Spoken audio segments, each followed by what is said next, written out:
amigos, sean bienvenidos a la presente emisión informativa. Anali, buenas noches. ¿Cómo estás, Adriana, Charlie y amables televidentes? Buenas noches y gracias por su gentil sintonía. Compañeras, también amigos televidentes, iniciamos contigo, Anali, con información importante. Así es, amables televidentes, presten mucha atención porque el presidente de la República, Guillermo Lasso, hizo una advertencia a diferentes grupos sociales que han anunciado manifestaciones como el cierre de carreteras en varias provincias del país para los próximos días. El primer mandatario manifestó que les espera la cárcel. Fue la tarde de ese viernes cuando el presidente Guillermo Lasso hablaba de la corrupción y de consecuencias en programas infantiles, cuando se refirió al subsidio del combustible y los pedidos de diferentes gremios para eliminarlo. Y así explicó cómo se analiza desde el régimen ese importante tema. Sería un motivo de felicidad no solo derogar el decreto del ajuste del precio de los combustibles, sino reducir el precio de los combustibles.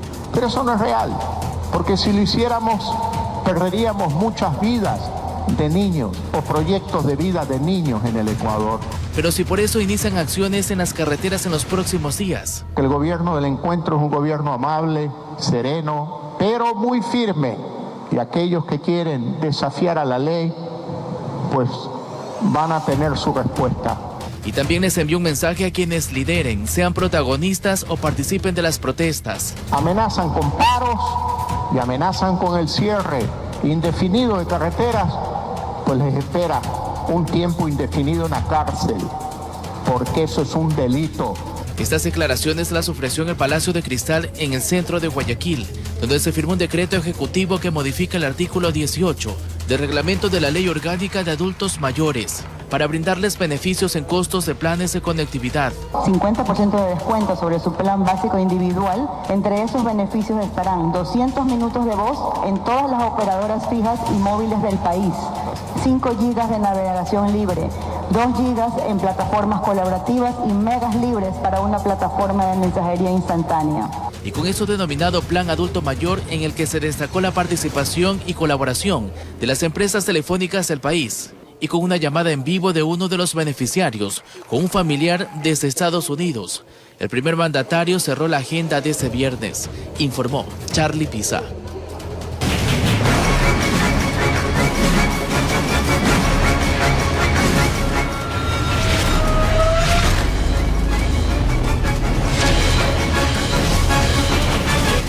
Siguen las investigaciones en torno al caso del taxista asesinado la madrugada de este viernes en Durán. Según el presidente del gremio en Guayas, cada vez ejercer este oficio se vuelve más difícil por el alto índice delincuencial. El hecho se registró en el cantón Durán, provincia del Guayas. Un taxista fue asesinado por 2 sujetos, los cuales le habrían solicitado una carrera desde la terminal terrestre en Guayaquil. Los sospechosos intentaron robarle al conductor. No perdonaron la hora y procedieron. Para el presidente de la Unión de Cooperativas de Taxis del Guayas, ahora ejercer este oficio resulta peligroso, sobre todo durante la noche y madrugada. Realmente uno no sabe a quién lleva en ese momento. Puede coger a una persona, a una señora. Más adelante pueden que en un semáforo también le cogen y le abran las puertas y se le suben al carro. Hay casos que hasta los compañeros taxistas los cargan en los portamaletas. Solicitan más resguardo policial, pues en muchas ocasiones los taxis son sustraídos de sus propietarios para ejercer actos delictivos. Que investiguen a fondo y que realmente pues esta gente debe estar en la cárcel, no deben andar en las calles, pero imagínese usted a un pobre compañero taxista que labora, que trabaja, que vive de lo que hace diariamente. ¿Qué puede cargar el compañero taxista que le cogen, le asaltan, le roban? Ya en horas de la tarde, familiares y conocidos del fallecido le daban su adiós respectivo. Aún tratan de asimilar lo que ocurrió. Sin embargo, la imagen de los sospechosos quedó registrada por las cámaras de seguridad del vehículo. Las autoridades de seguridad ya están haciendo las investigaciones necesarias para poder dar con estos individuos, informó Julio César Saona. Y ahora les contamos que familiares de 2 de las 4 personas asesinadas la noche de ayer en el sur de Guayaquil exigen la captura de los autores del crimen y afirman que sus seres queridos no estaban relacionados con las actividades al margen de la ley. Sin embargo, la Policía Nacional investiga si se trata de un enfrentamiento entre organizaciones dedicadas al microtráfico por la disputa de territorio. Los mataron mientras conversaban en el balde de una camioneta en la ciudadela La Floresta, sur de Guayaquil. 2 personas de sexo masculino y 2 personas de sexo femenino. La única versión que nos dan es de que han salido en precipitada carrera imprimiendo altas velocidades. Eran 4. Cristian Sánchez, investigado por asociación ilícita en 2019. Kenny Banchón, Humberto González y Héctor Medina. No tenían antecedentes penales. En este sector se tiene una hipótesis de venta de sustancias estupefacientes y en ese sentido consideramos que sea por disputa de territorio. Familiares de los occisos amanecieron en la morgue. La abuela del único adolescente, Kenny Banchón, afirma que no tenía ningún problema. No lo han confundido. Dispararon como locos, como hacen en todas partes. Disparan como locos y ahí caen son y los que no son. Lo que quiero es justicia para mi nieto. También el tío de Héctor Medina, quien sostuvo había salido a comprar comida. Desconozco si era amigo o tendrán algo de amistad, algo. Porque ya como le comenté, salió a comprar una salchipapa y como se usaba la cerda, dicen, y ahí cayeron. No se sabe si cayeron justo por pecadores. La DINASED investiga las causas de este cuádruple asesinato que ha golpeado a varias familias y alteró a todo el vecindario. Informó Jorge Escobar.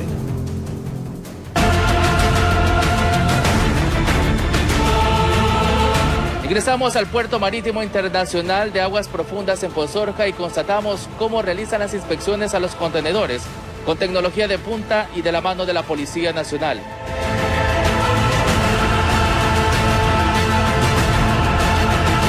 El 100% de los contenedores son escaneados. Luego de eso las imágenes pasan a manos de la policía. Ellos analizan la información. Los detalles se los presentaremos este martes 13 de julio en la emisión estelar de su informativo La Noticia. La Fiscalía y Policía allanaron la oficina del juez Carlos Soto por presuntas irregularidades en el sorteo de causas a favor del alcalde de Quito, Jorge Yunda. Asimismo, se intervino el despacho de la jueza María Belén Domínguez. En el operativo se decomisaron celulares y computadoras.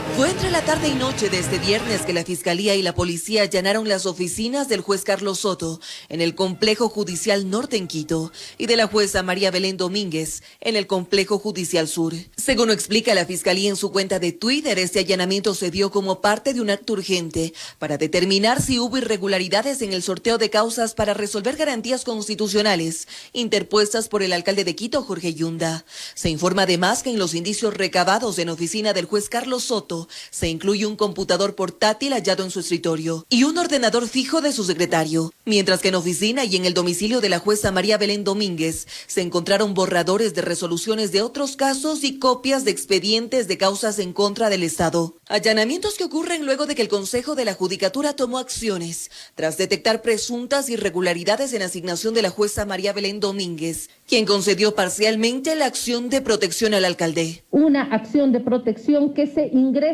como materia de violencia. Tendría que haberse tratado como garantía y esa es la presunta irregularidad. Mientras que en el caso del juez Carlos Soto, la Judicatura habría detectado que no se realizó ningún sorteo para la asignación del magistrado. Tenemos algo sumamente grave. Y lo que registramos es que ha habido una asignación directa, sin sorteo.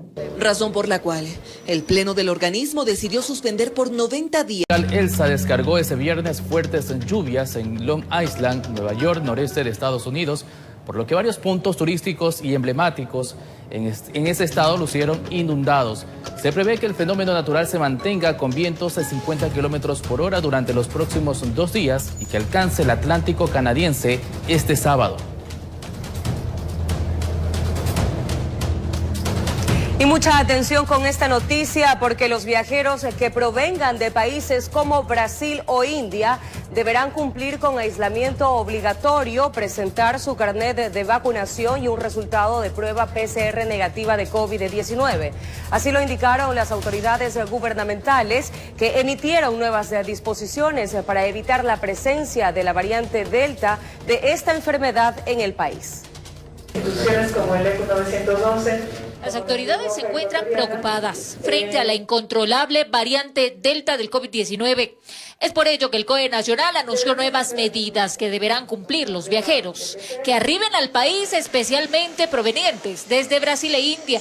Todo viajero cuyo punto de origen o de tránsito sea India o Brasil deberá presentar el resultado negativo de una prueba RT-PCR realizada hasta 72 horas antes de embarcarse hacia el Ecuador. A pesar de que la prueba sea negativa, si vienen de estos dos países, deberá realizarse un aislamiento por 10 días. Aquellos pasajeros provenientes de otros países que no sean Brasil e India presentarán como requisito previo al embarque el carnet de vacunación con su esquema completo y que se encuentre en vigencia con 14 días de antelación al embarque o una prueba PCR negativa.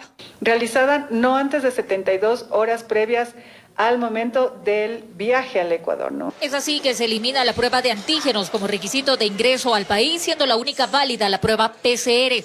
Pero ¿qué pasa con aquellos pasajeros provenientes de los países que tengan variantes de preocupación como la Delta, transmisión comunitaria y poca vacunación? Ellos deberán presentar el carnet de inoculación, el resultado de una prueba PCR no antes de 72 horas del momento del embarque, y presentar la declaración de salud del viajero. Todos los pasajeros que arriban al Ecuador deben reportar diariamente por 15 días al Ministerio de Salud la presencia o ausencia de síntomas sugestivos de COVID-19. El COE Nacional evaluará cada 15 días esta disposición, pudiendo mantenerse y ampliarse la lista de países a los que exigirán estos requisitos. Y es que las drásticas decisiones se toman para prevenir, sostienen. Las autoridades indicaron que con respecto a los muestreos realizados no existe la presencia de la variante Delta en el país. Es por ello que toman esa clase de medidas, mismas que entrarán en vigencia a partir de las 23 horas con 59 minutos del próximo jueves. Porque la Cancillería necesita este tiempo para socializar con todos los consulados a nivel mundial y también para que el Ministerio de Obras Públicas genere la disposición de cumplimiento estricto a las aerolíneas. Cumplimiento que se deberá dar en el lugar de origen de los vuelos, informó Marilyn Jaramillo. Mientras que el presidente de la República, Guillermo Lasso, recibió la segunda dosis de la vacuna Pfizer en la Facultad de Educación Física de la Universidad Guayaquil. El mandatario resaltó que 5 millones de ecuatorianos ya están inoculados y que el lunes empezará la inmunización de ciudadanos de 16 hasta 48 años. Era mediodía y el presidente volvió a la universidad para su segunda dosis de Pfizer. Antes de que le tomen la presión, prefirió que un ciudadano tome su turno. Luego, junto a su esposa María de Lourdes Alcíbar de Lasso, pasó al vacunatorio 1, donde advertía que ya no hay vuelta atrás. El día de ayer ya hemos roto nuevamente un récord. Cerca de 170,000 vacunados en primera y segunda dosis el día de ayer. Hasta la fecha se ha vacunado en primera y segunda dosis a cerca de 5 millones de ecuatorianos. Según el mandatario, la generación de mecanismos de transparencia y la agilitación en los centros de inmunización han permitido avanzar incluso en la emisión del certificado de manera digital. De hecho, el país no debe preocuparse por el abastecimiento. Tenemos cerca de 4,5 millones de stock en vacunas, sin contar con las que nos llegarán hasta finales de mes, sobre todo cuando a partir del próximo lunes se empezarán a vacunar desde los 16 años de edad. Agradeció el trabajo del personal de salud, Fuerzas Armadas y el CNE. También exhortó a la ciudadanía a no descuidarse. Anunciaremos nuevas metas del plan de vacunación que permita comenzar a reactivar la economía. Pues como las vacunas, hay variantes que siguen multiplicándose. Informó Jorge Escobar. El incremento de los casos de dengue en el país enciende la alerta epidemiológica en Guayaquil debido a que esta ciudad concentra la mayor cantidad de pacientes. Las autoridades realizan un plan de intervención integral, sobre todo para aplicarla en zonas de mayor incidencia. La Mesa Técnica de Salud de Guayaquil del Comité de Operaciones de Emergencia Cantonal analizó el incremento de los casos de dengue en la ciudad. Un incremento del número de casos de dengue por encima de lo esperado hasta el momento, hasta esta época del año. Esto nos ha motivado a declarar una alerta epidemiológica. El director de la Mesa Técnica detalló que hasta ahora el país reporta 14 decesos por la enfermedad transmitida por el mosquito Aedes aegypti. El año pasado hubo 18.000 casos en todo el año, hasta la actualidad hay 12.000 nacional. Ustedes pueden decir, pero bueno, 12.000 todavía es inferior a 18.000, sí, pero estamos a la mitad de año. Por lo tanto, la tendencia, que es lo que muchas veces no se considera y que nosotros sí lo consideramos, nos hace prever que hasta finales de este año el número de casos va a aumentar. Y dentro del país, el foco de infección, el foco de mayor gravedad es Guayaquil. Guayaquil tiene aproximadamente 5.700 casos, en la zona 8 realmente, ¿no? Que es Guayaquil, Durán y San Borondón. Y por eso definieron un plan de intervención integral que empieza en las zonas de mayor incidencia. Con Fertiza, Cimitaria, Guasmo y también en la zona central hay un alto grado de infestación de mosquitos. Sosovivienda 2, por ejemplo, es un lugar crítico. Monte Sinaí y Benecer es un lugar crítico. Ahí estamos interviniendo con fuerza ahora.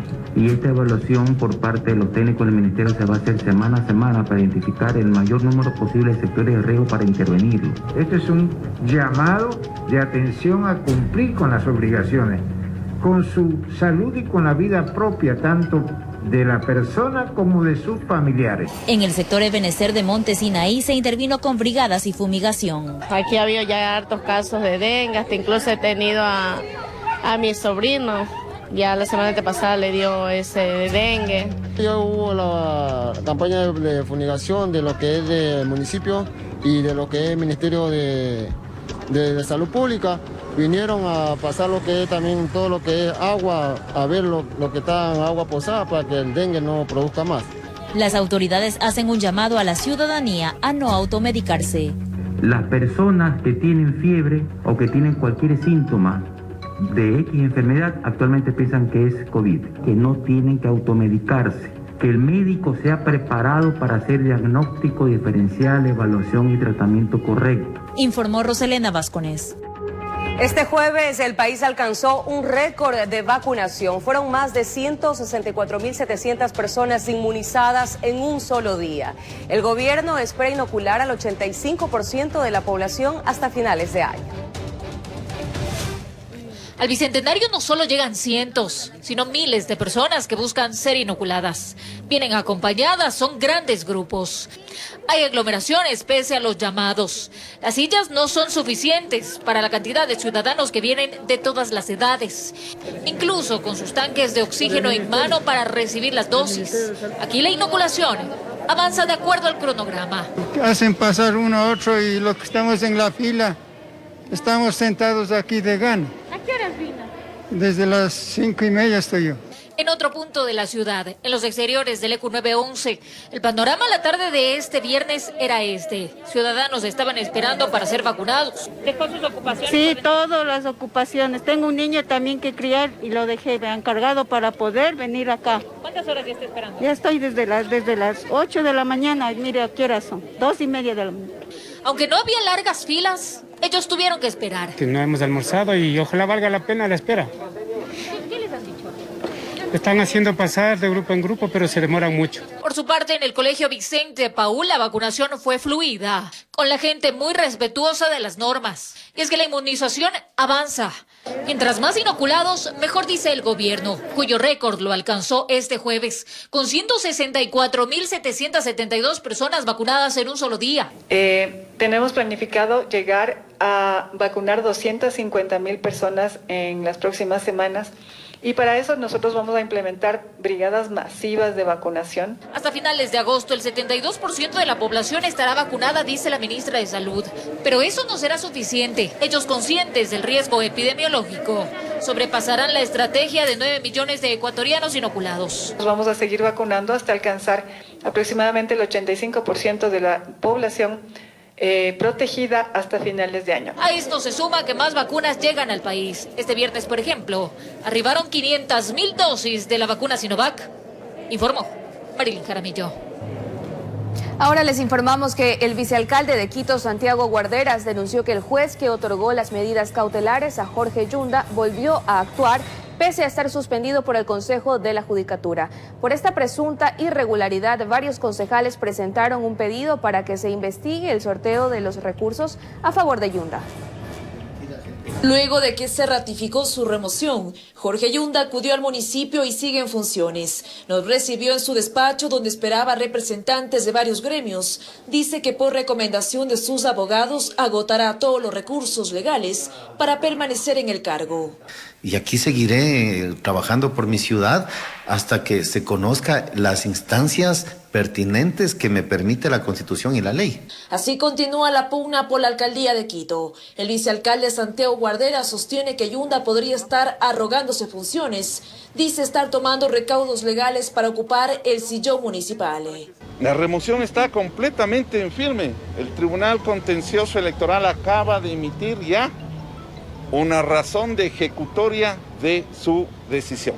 ¿Y usted no debería estar en el despacho? Estamos tomando justamente, como les dije el día de ayer, los recaudos legales. Los concejales que votaron a favor de la remoción aseguran que su actuación va a ser activa y no van a permitir que se dilate más el tiempo de transición en el municipio. Por ello acudieron a la Fiscalía de Pichincha para presentar un acto urgente por presuntas irregularidades en el sorteo de los recursos legales en los que se ampara Yunda. Que un grupo de personas estaba manipulando el sistema informático para direccionar acciones inconstitucionales que además han sido admitidos por jueces. Lo que llama la atención del vicealcalde es que pese a que fue suspendido por el Consejo de la Judicatura, un juez que otorgó medidas cautelares a Yunda sigue despachando. Tomando conocimiento de nuestro pedido de nulidad, corre traslado de su actuación a la contraparte por 48 horas. Frente a estos cuestionamientos, Jorge Yunda prefiere no referirse al tema. Señala que sigue el asesoramiento de sus abogados. Yo no voy a opinar de los temas de otras funciones. Anecdótico que cuando los jueces fallan a mi favor, investigan todo.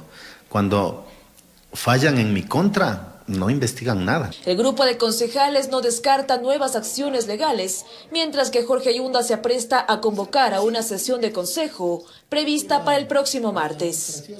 Informó Priscila Cadena. 22 horas con 24 minutos y cuando regresemos de esta primera pausa comercial, mucha atención a estas impactantes imágenes. Un hombre se salvó de morir. Un rayo cayó a centímetros de donde se encontraba. Ya les contamos dónde ocurrió. Tendrán una reducción arancelaria de importación. Son más de 667 partidas que beneficiarán al menos 81 sectores productivos del país. Después del gran impacto que han tenido las empresas por la pandemia, hay buenas noticias. El gobierno presentó la reforma arancelaria que entrará en vigencia desde el 1 de agosto. Así lo anunció el ministro de Producción, Julio José Prado. Esto tras la sesión del Comité de Comercio Exterior desarrollada este viernes. Se reducirán entonces los aranceles, es decir, el impuesto a las importaciones, de 667 partidas, donde comprenden insumos, materias primas y bienes de capital que el sector productivo importa. 81 industrias en su conjunto beneficiadas de esta reducción arancelaria. Por un total, el beneficio total a la industria es de 180 millones de dólares. Lo que favorecerá, dicen, a más de 6.000 empresas que generan más de 560.000 empleos. De las 667 partidas indican 590 tendrán arancel 0, 30 arancel 5, 20 deberán pagar el 10% y las 27 restantes entre el 15 y el 25%. Máquinas automáticas para el tratamiento y procesamiento de datos bajan a 0. Estaciones de base para redes inalámbricas bajan a 0. Equipos de comunicación y computadoras, etcétera, bajan definitivamente todas ellas a 0% de arancel. Cámaras digitales y videocámaras pasan del 25% al 5% de arancel, una reducción de 20 puntos porcentuales. Aquí también dice Prado, habrá beneficios para los sectores automotriz y sectores agrícolas. Motores para maquinarias agrícolas, tremendamente importante para la reactivación, palas, carretillas, útiles de metal para el sector agrícola. Con esto se busca, dice, darle un respiro a las empresas tras la pandemia. Y que podamos efectivamente reactivar no solo la industria, sino el consumo nacional. En el último año y medio, al menos 22.000 empresas han desaparecido. Se prevé así una ruta hacia la reactivación. Informó Marilyn Jaramillo. Hay otra noticia positiva porque llegaron a los centros de salud las vacunas del esquema básico infantil. Los representantes del Ministerio del Ramo aseguraron que existen las dosis necesarias para los niños hasta los 5 años de edad. Mucha atención. Lisbeth llegó al centro de salud del sector de Las Casas, ubicado en el norte de Quito, antes de las 9 de la mañana. Viajó toda la noche desde el Carchi para poder inmunizar a su pequeña. Hace semanas buscaba algunas de las vacunas del esquema básico infantil sin tener suerte. Me pedían que compre y estaba $80 y la otra 90. Y no había, y en Ibarra decían que había, pero pregunté y que ya no había. Entonces ya me informaron ayer que han venido a poner una vacuna a otro niño y me dijeron que estaban dando gratis y no hay plata tampoco para ponerle breve. Como ella, decenas de madres durante meses tuvieron complicaciones para vacunar a sus hijos. Algunos señalaron que no encontraban las dosis requeridas ni siquiera en el sistema de salud privado. Esperé hasta ayer, porque ayer le tocaba, pero no sabía si había o no había vacuna. Pero como ya vi las noticias, ya vine volando.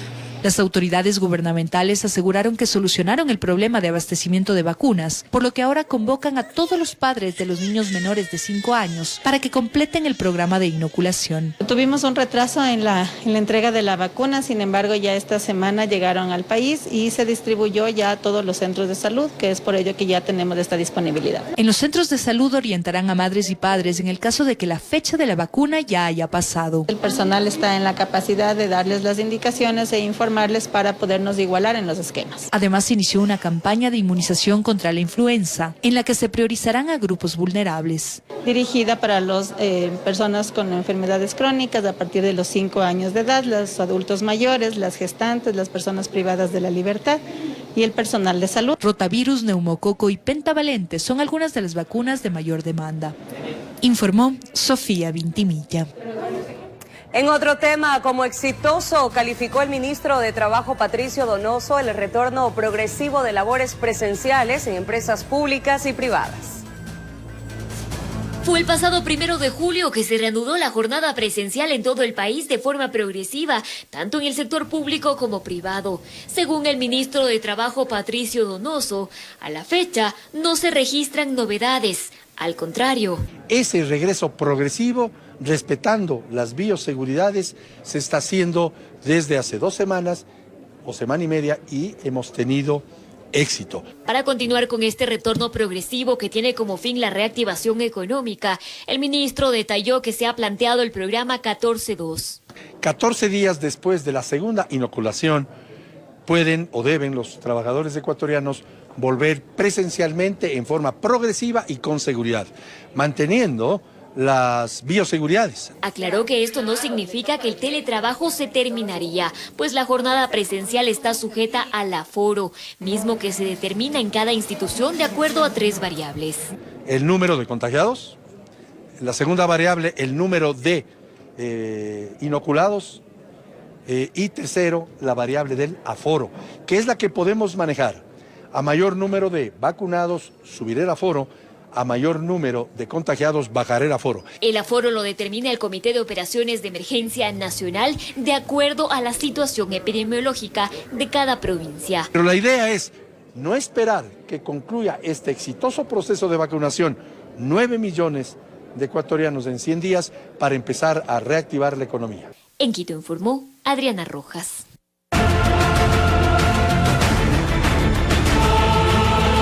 Ingresamos al Puerto Marítimo Internacional de Aguas Profundas en Pozorja y constatamos cómo realizan las inspecciones a los contenedores con tecnología de punta y de la mano de la Policía Nacional.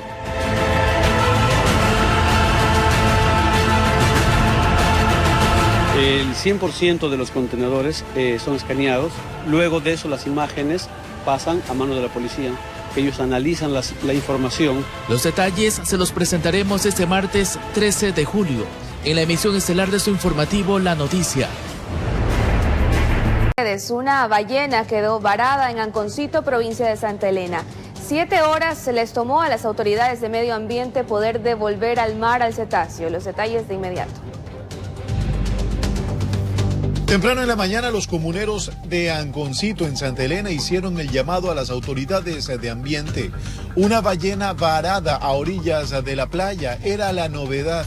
Esto hizo que encargados de rescate ambiental se movilizaran hasta el sector. La tarea fue ardua para regresarla al mar. Puede ser que se golpeó con alguna embarcación y de esa manera fue separada de su madre, o algún depredador también. Recordemos que cuando vienen ballenas jorobadas también hay orcas, por ejemplo, porque tenía golpes, claro que tenía rayas por las piedras a lo que varó, porque la playa tiene piedras, pero tenía golpes así como de moretones. Se tuvo que esperar varias horas para poder socorrer a la ballena. La marea baja también fue un impedimento y por ello tuvieron que tomar medidas de rescate que tenían un tiempo de duración. Entonces, como la marea estaba bien abajo, lo que hicimos fue hacerle una piscina. Se le hace una piscina, no se saca la arena manualmente, y se le hizo la piscina y ahí esperar hasta que suba la marea. También se le puso un arnés que nosotros tenemos y con boyas a los lados, y de allí ya con la ayuda de un bote, de ahí se lo fue sacando poco a poco. Ya con la marea alta es mucho más fácil. Luego de varias horas, la ballena pudo regresar a su elemento, que no es la primera vez que situaciones como esta se dan, no solo en este punto de la provincia. Alrededor de 7 horas más o menos, 7 horas cuando ya salió al mar. Informó Julio César Saona. En otras noticias, el gobierno realiza la vacunación a los pueblos y nacionalidades que se encuentran en los lugares más apartados del país. Desde el Ministerio de Salud Pública se informó que existe una campaña de comunicación para incentivar a la inoculación a los sectores rurales. Escuchemos. Las estrategias y protocolos son primordiales para concretar la vacunación de los pueblos y nacionalidades indígenas del país.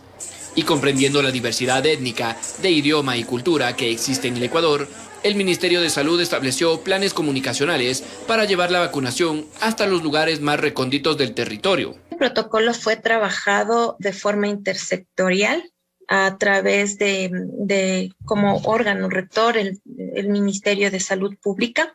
Se trabaja conjuntamente, ¿no es cierto?, en torno al proceso de vacunación, pero a la vez trabajar o mantenernos también activos en torno a la importancia y a la pertinencia de la prevención de la enfermedad. Explicaron que para incentivar la vacunación de las personas se realizó un primer acercamiento con los GATS locales, líderes comunitarios e intérpretes de cada lengua originaria, y así conocer las necesidades de cada lugar.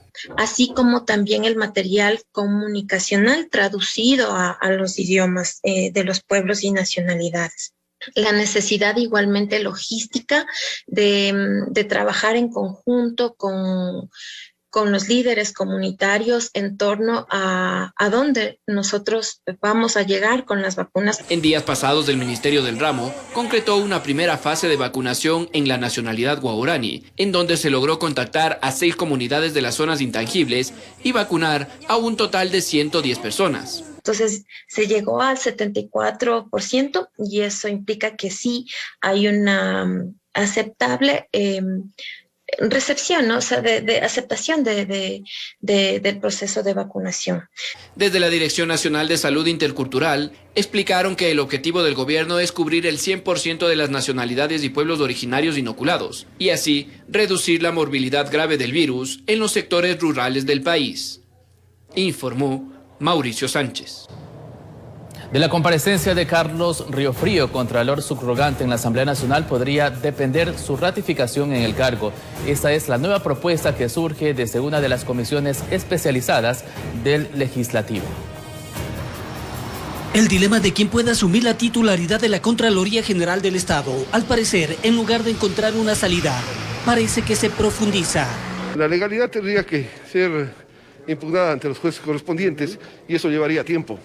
La designación del nuevo Contralor va a llevar tiempo a través del Consejo de Participación Ciudadana, que debe empezar ya el proceso. Mientras tanto, tiene que estar alguien frente a la Contraloría.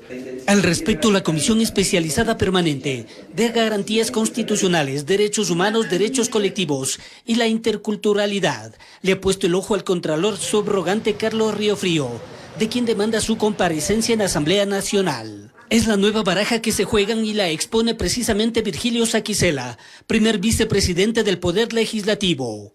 Queremos que se nos informe por parte del subrogante en qué calidad fue designado, cómo fue esa designación, si es que en la cadena de mando, si cabe el término de la Contraloría, estuvo él a continuación de la Contralora subrogante Zárate, y ver si se legitima, si cabe el término, la situación del Contralor subrogante Río Frío. Comparecencia que para el constitucionalista André Benavides no es suficiente para que de esa forma se pretenda ratificar en el cargo a un funcionario público.